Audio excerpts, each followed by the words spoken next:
prison system is literally just legal fucking slavery. Like, if you can't acknowledge that that's a thing in your system, and your response is like, oh, but white fuckers have pickup trucks. Like, can we have a conversation? Well, but I also feel like a lot of times, Jeremy, when we do have this conversation, when it comes up and people are like, pointing these things out, a lot of the white people get uncomfortable and they be like, oh, it's always a race thing with you.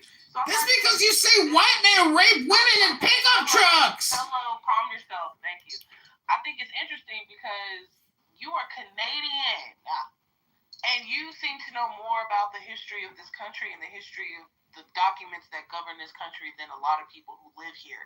Because whenever we try to have these conversations prior, it's like, well, slavery isn't a thing anymore.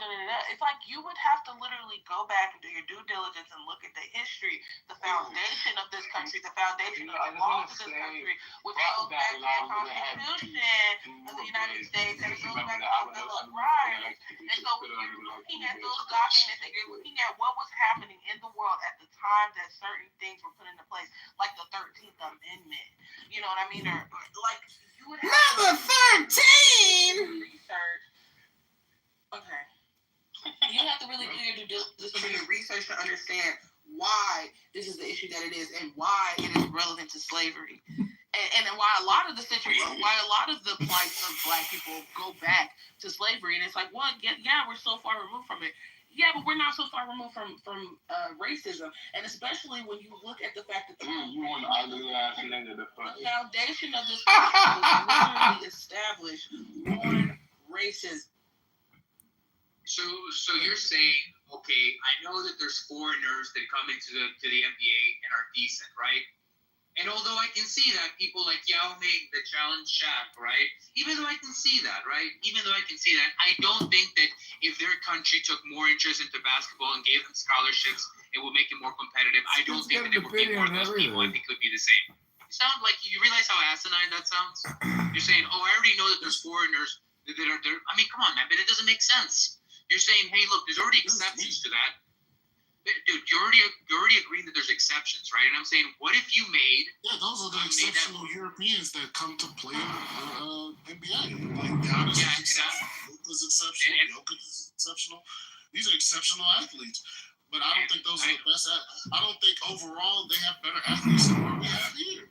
They don't have the competition set up that we have that's better here. So that's just what it is. So you don't see I don't think how you can have... no, because they don't have better competition than here. But that's what I'm saying. You would have to showcase to me that they'll build better competition than what we have here. Sure.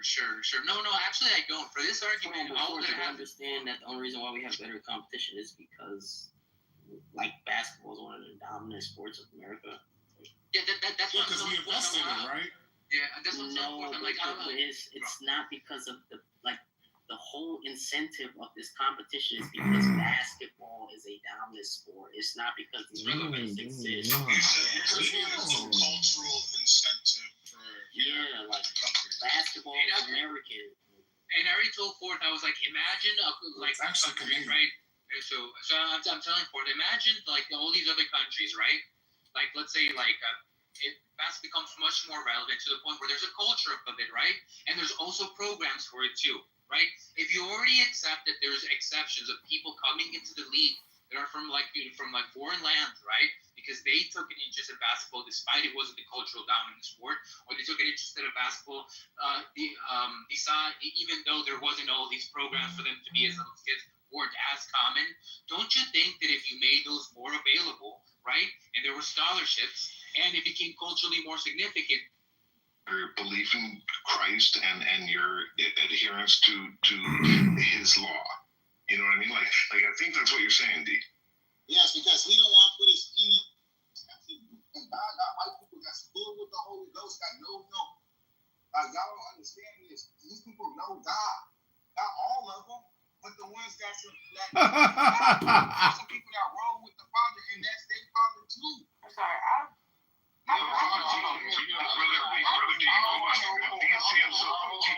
is dropping bombs in here. D is dropping bombs. He is dropping bombs.